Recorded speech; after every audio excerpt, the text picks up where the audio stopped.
سلام كبرات تخاتلتي نحجي بستدالو زيناتات اب اديس ابا بزعبه دق كالوت هاجرات زوصو قسا بزعبه مرعى ايرتراويان حجون دقي مستزرغخه كبحق ازرحق زينان زتوهبو ملسن نفسي هر نفسي هاسل فولي كبر مركابو تداغينم زصنحو تغارو مفتحومن كالن زتقاللك خونيو ابزا چانل دما ناي وتر تخاتلت دمخان سبسكرايب كتغبرون نتناي دول ملكت كتطوقون بخبر يعدمكم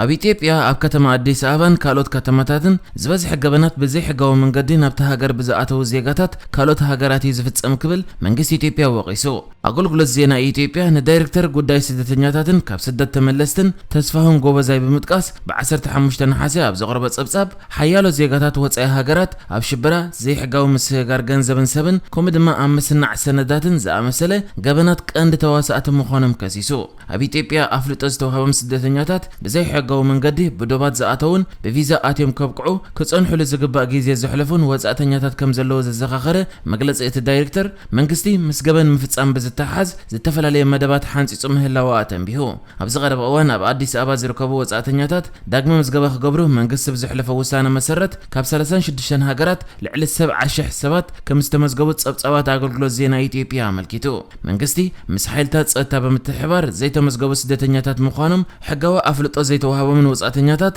በመከታል ስጉም ተخوስድ ምዃኑ ተስፋሁን ጎበዛይ አጠንቅቆሎ አዋጅ ምዝገባ ወጻእተኛታት ኣብ አዲስ አበባ ንዝርከቡ ኤርትራውያን ሻቆሎት ፈጢርሎም ምህላው በበእዋኑ ክግለጽ ንሕዮ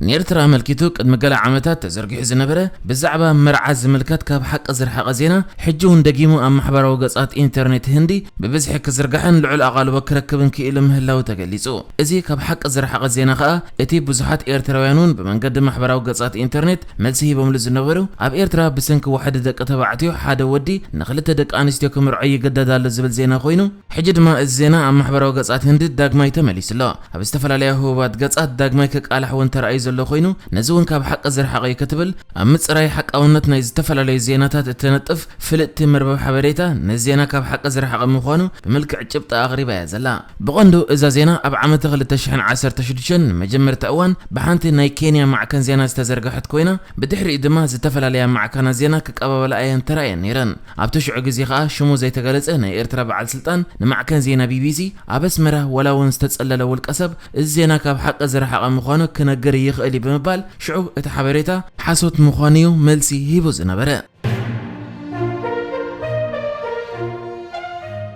اب سمرا رئيس كتما كلل عفر اما اكلات مداغوني اب حما كونتات صنحو تولت تግራይ تمالي نمربتم كغعزو كم زجمره تغليصو اتم قدايات اب طقا ختما شخت كباب اب على امنغو حيلتا تግራይን عفارن وقد حر مكيادو بحيلتا عفر كابتا ابدو تركب كتما شخت بالمما تغيفهم زتوسد مخانم يززاربو كابتم نلعشومنت اوارح اب كم زخونتات صنحو تغارو تمالي توسنو باربعه اوتوبوسن كلت مكاين صعنتن كابت مداغوني ناب شخت كم زغعزو منጭታት حبيروم مسدقومن بعلت بيتهم اب مداغون صنحو حدا شماغله ابو سدرا نسدرهم حويسو كالوت بزحاتون لومنغو نامربتم كوسود يصبي كم زلو وسيخه مرديوم اتم هصانتاتن شماغلتاتن زركبوم لعل 9,000 زخونه تولت تግራይ كابتا مربتم زخونت كتما شخت كمرخات تتحيزم ابرسه كتما كلل عفر سمرا ناب زركبو كلتم اكلات يوم توسيدم نيرم اب حسم كونتات مصنحم دما قدم حجه تقالح نيريو كوميشن سباو مسلات دحيرو ابزو صصصب اتم بمنتم كم اسرات اما اكل مداغون تتحيزم صنحو سلاموين سبات نهيوت حدغኛ ኣብ ዝኾነ ኩነታት ከም ዝርከቡን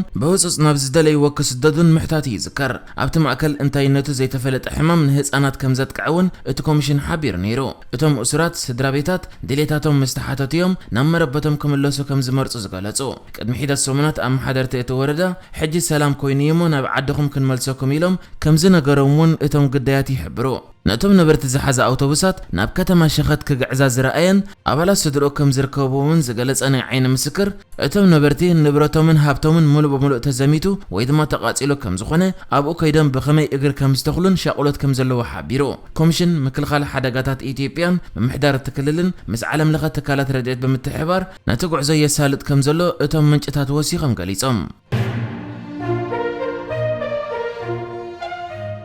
ኤርትራዊ አሜሪካዊ ነፍሲሄር ኒፕሲ ሃሰል ንዝገበሮ ስነጥበባዊ አበርክቶ አፍልጦ በመሃብ ኣብ ሆሊውድ ዎክ ኦፍ ፌም ኮኸብ ተሸሊሙ ኣብቲ ኣብ መበል 37 ዓመት መዓልተ ልደቱ ኣብ ከተማ ሎስ አንጀለስ ዝተፈጸመ ስነ ስርዓት ቤተሰቡ ዝርከብዎም በማይ ዝቁፀሩ ደገፍቱን ፈተውቱን ተረኺቦም መንባሮም ማዕከና ዜና አሜሪካ ጸብጺበን እቲ ካብ ኤርትራዊ አቦ ዝውለድ ራፐር ኤርሚያስ አስጎዶም ወይ ነፍሲ ሃሰል ቅድሚ 4 ዓመታት ኣብ መወዳእታ መጋቢት ብዝተተኮሰ ጠያይት ኣብ መበል 33 ዓመቱ ኣብ ከባቢቲ በዓል ዝውንኖ ዝነበረ ንግዳዊ ትካል መሸጣ ክዳውንቲ ዝተቐትለ ነፍሲ ሃሰል ኣብ 2020 ክልተ ናይ ድሕረ ሞት ዝውሃብ ሽልማት ግራምት ዓዊቱ መንባሪ ይዝከር ኣብ 2019 ድማ ብሉጽ ስነ-ጥበባዊ ሂፕሆፕን ሽልማት ሰብኣውነትን ተሸሊሙ ነይሩ እዩ ሆሊውድ ዎክ ኦፍ ፌም ኣብ ከተማ ሎስ አንጀለስ ግዝኣት ካሊፎርኒያ ኣብ ከባቢቲ መደበር ኢንዱስትሪ ፊልም አሜሪካ ዝኾነ ሆሊውድ ኣብ ዘሎ ጎደና ዝርከብ ኮይኑ ንኽብሪ ፍሉጣት ተዋሳእትን ስነ-ጥበባውያንን ፍሉይ ቀዋሚ ኮኸብ ዝንጸፈሉ እዩ ኣብቲ ሆሊውድ ቡሊቫርድ ተባሂሉ ዝጽዋዕ መስሕብ በጻሕቲ ዝኾነ ጎደና ኣብ ዘሎ መንገዲ ኣጋር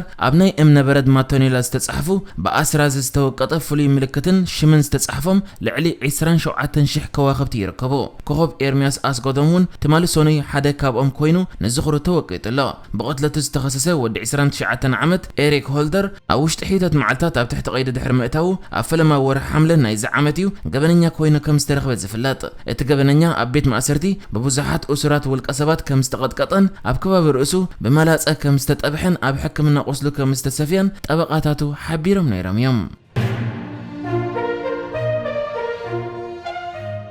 ሓንቲ ብጽሕቲ ወርሒ ነፍሰ ጾር ትርከቦም 38 ስደተኛታት ኣብ ዶብ ቱርክን ግሪክን ኣብ ትርከብ ሽም ዘይብላን ንእሽተይ ደሴት ተረኺቦም እቶም 22 ደቂ ተባዕትዮ 9 ደቂ ኣንስትዮን 7 ህጻናትን ካብ መፋርቕ ወርሒ ሓምለ ጀሚሮም እዮም ኣብ ሩባ ኤቭሮስ ኣብ ትርከብ ንእሽቶ ደሴት ከም ዝነበሩ ዝገልጹ እዞም ስደተኛታት ትማሊ ሶኒ ምስ ተረኽቡ ናብ መሬት ግሪክ ተወሲዶም ኣለዉ ሚኒስተር ስደተኛታት እቲ ሃገር እቶም ጉጅለ ኩሎም ኣብ ኣዝዩ ጽቡቕ ኩነታት ከም ዘለውን እታ ነፍሰ ጾር ድማ ንኣድላይ ክንክን ናብ ሆስፒታል ከም ዝተወስደትን ገሊጹ ይኹን እምበር ኣብታ ደሴት እንተወሓደ ሓደ ህፃን ከም ዝሞተ እቲ ጉጅለን ትካላት ሰብኣዊ መሰላትን ይሕብሩ ፖሊስ ግሪክ ግን ነዚ ክሳብ ሕጂ ኣይረጋገፀን ኣሎ እቲ ጉጅለ ብዛዕባ ዝተረኽበሉ ቦታ ዘይርጉፅነት ስለ ዘሎ ካብ ቱርክን ካብ ግሪክን መነን ክሕግዛ ከም ዘለወን ኣይተፈልጠን ነይሩ ሰበስልጣን ግሪክ ኣብ መጀመርታ እቶም ኩሎም ሶርያውያን ከም ዝኾኑ ዝተገለጹ ስደተኛታት ኣብ መሬት ቱርክ ከም ዝነበሩ ገሊፆም ነይሮም ኣብ መወዳእታ ግን ካብቲ ቅድሚ ገለ መዓልታት ኣብ መጀመርያ ዝተገልጸ መሬት ግሪክ ወጻኢ ንደቡብ ኣስታት 4 ኪሎ ሜትር ርሒቖም እዮም ተረኺቦም